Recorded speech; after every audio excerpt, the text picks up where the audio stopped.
Gusti Rasulullah sallallahu alaihi wasallam, la tazulu qadama 'abdin hatta yus'al an arba'in. La tazulu, tidak akan pernah bisa bergeser. La tazulu, tidak akan bergeser. Qadama, dua kaki, 'abdin, seorang hamba, hatta yus'ala, sampai dia ditanyakan oleh Allah an arba'in, tentang 4 perkara. Kayaknya ini gini.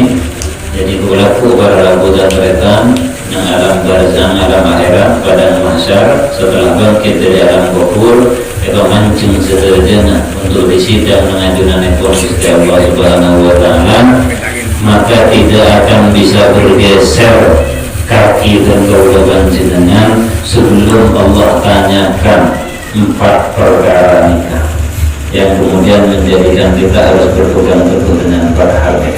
Apa yang pertama, an umrihi fima afnah.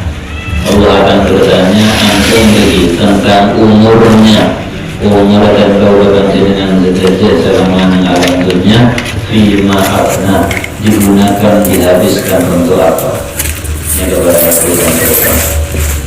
Semua tidak ada yang bisa berbicara dan menjawab kecuali dengan izin Allah pada waktu itu. Quran surat 36 juz Amma pada ayat berbunyi, yauma yaqumur ruh wal malaikatu saffa la yatakallamuna illa man adina lahur rahman wa qala shawaba. Walaupun ini memancing sederhana manusia di hadapan Allah mulai zaman Nabi Adam sampai zaman terakhir, kemudian tidak ada yang bisa berbicara nyaut apapun kecuali yang sudah diberi izin oleh Allah. Dan dalam proses itu kaki kita tidak akan bisa bergeser sedikit pun kecuali bisa menjawab 4 pertanyaan yang Allah berikan lewat baginda Nabi Muhammad keterangan itu. Pertama, an umrihi fima afna, bagaimana dengan umur yang telah Allah berikan kepada kita masing-masing, fima afna, dihabiskan untuk apa selama alam dunia. Beruntunglah mereka-mereka yang kalau ditimbang maka jauh lebih banyak keberhusna selama kewalian dan dosa-dosa yang dilakukan. Dan ini yang kita inginkan. 100% tidak bisa kemudian penuh dengan kebaikan, tapi setidaknya jauh lebih berat ketika ditimbang amal berdosa dan amal dosa-dosa. Beruntunglah orang-orang yang di masa hidupnya lebih banyak waktu yang dia terima dari Gusti Allah, ya saya dan berdosa.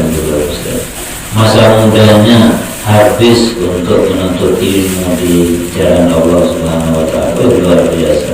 Ini kan anak-anak muda, syabun nasabi ibadatillah, anak-anak muda yang tumbuh berkembang di jalan Allah. Ini luar biasa.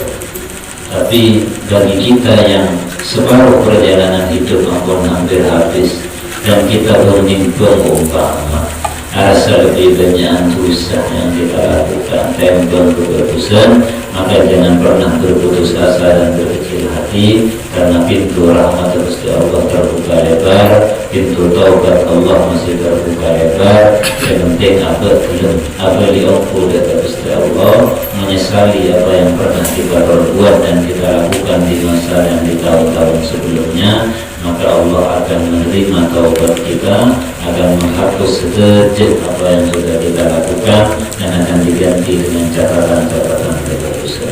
Ini kabar aku yang pertama. Yang kedua, wa an ilmihi fima fa'ala fihi, wa an ilmihi, tentang ilmu yang dia dapatkan, fima fa'ala fihi, digunakan untuk apa, diamalkan untuk apa atau tidak.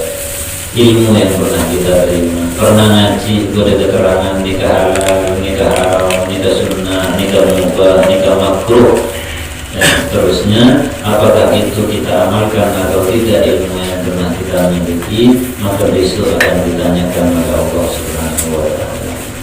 Kalau ilmu yang kita terima, yang kita miliki, mulai sekolah, mulai nuntut, lebih banyak kita gunakan untuk kejahatan, untuk menipu orang lain, untuk comong orang lain umpama, maka alhamdulillah Allah akan bertanya kepada kita dan kita harus bertanggung jawabkan itu semua. Yang ketiga, wa an ilmihi wa an malihi min aina kasabahu wa fima anfaqahu. Wa an malihi, Allah akan bertanya tentang hartanya, harta yang kita miliki. Sebenarnya siapa yang kira cekap Gusti Allah. Min aina kasabahu, dari mana dia mendapatkan harta itu, wa fima anfaqahu, dan dikeluarkan ke mana hartanya tersebut. Jadi keempat option yang kita dapatkan, dari pekerjaan yang halalkah, dari sumber yang dihalalkan agama, atau sebaliknya, atau jangan-jangan bercampur antara yang haram dengan yang halal, maka semuanya kemudian akan dipertanggungjawabkan oleh Allah Subhanahu wa Ta'ala.